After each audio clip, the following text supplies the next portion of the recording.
Britain is going to go. Well, not live, but to that recorded speech by King Charles III.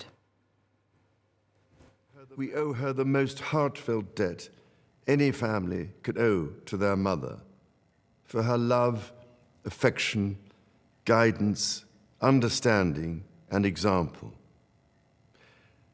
Queen Elizabeth was a life well lived, a promise with destiny kept, and she is mourned most deeply in her passing. That promise of lifelong service I renew to you all today. Alongside the personal grief that all my family are feeling, we also share with so many of you in the United Kingdom, in all the countries where the Queen was head of state, in the Commonwealth and across the world, a deep sense of gratitude for the more than 70 years in which my mother, as Queen, served the people of so many nations. In 1947, on her 21st birthday, she pledged in a broadcast from Cape Town to the Commonwealth to devote her life, whether it be short or long, to the service of her peoples. That was more than a promise. It was a profound personal commitment which defined her whole life. She made sacrifices for duty. Her dedication and devotion as sovereign never wavered through times of change and progress, through times of joy and celebration, and through times of sadness and loss. In her life of service, we saw that abiding love of tradition, together with that fearless embrace of progress, which makes us great as nations. The affection, admiration, and respect she inspired became the hallmark of her reign. And as every member of my family can testify, she combined these qualities with warmth, humor, and an unerring ability always to see the best in people.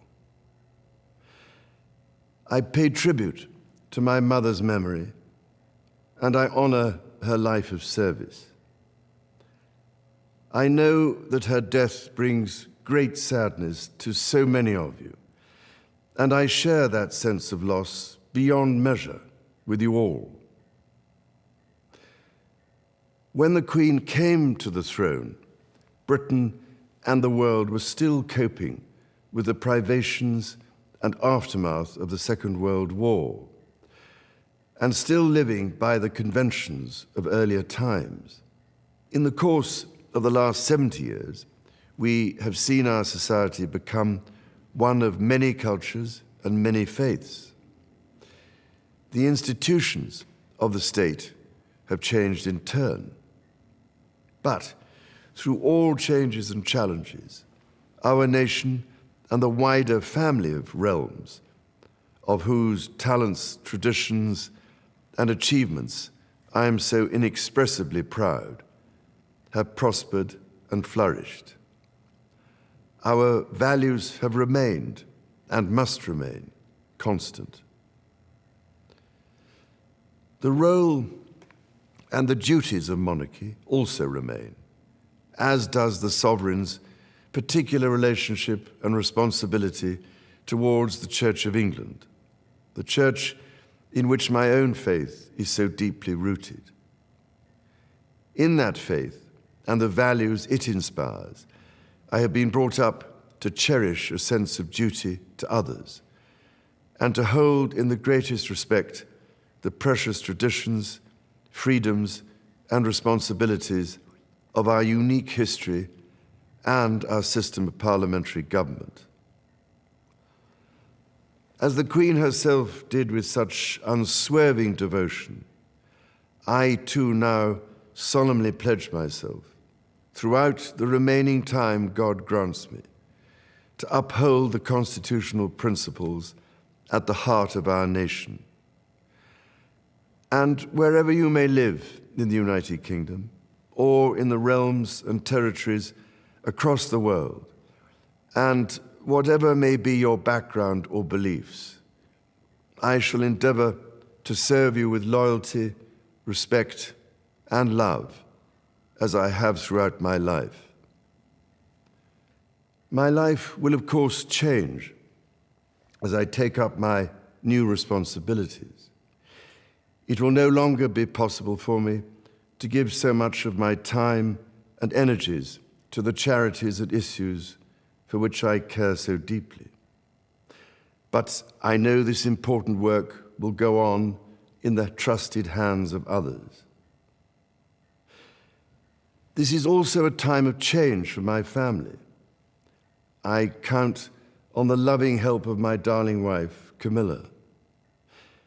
In recognition of her own loyal public service since our marriage 17 years ago, she becomes my Queen Consort. I know she will bring to the demands of her new role the steadfast devotion to duty on which I have come to rely so much. As my heir, William now assumes the Scottish titles which have meant so much to me.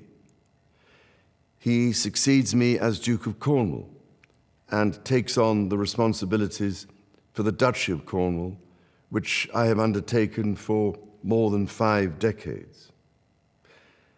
Today, I am proud to create him Prince of Wales, Tywysog Cymru, the country whose title I've been so greatly privileged to bear during so much of my life and duty. With Catherine beside him, our new Prince and Princess of Wales will, I know, continue to inspire and lead our national conversations, helping to bring the marginal to the centre ground, where vital help can be given. I want also to express my love for Harry and Meghan as they continue to build their lives overseas. In a little over a week's time, we will come together as a nation, as a Commonwealth, and indeed a global community, to lay my beloved mother to rest. In our sorrow, let us remember and draw strength from the light of her example. On behalf of all my family, I can only offer the most sincere and heartfelt thanks for your condolences and support. They mean more to me than I can ever possibly express.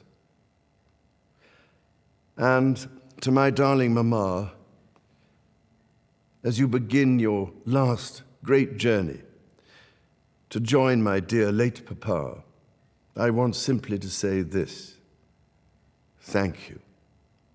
Thank you for your love and devotion to our family and to the family of nations you have served so diligently all these years. May flights of angels sing thee to thy rest.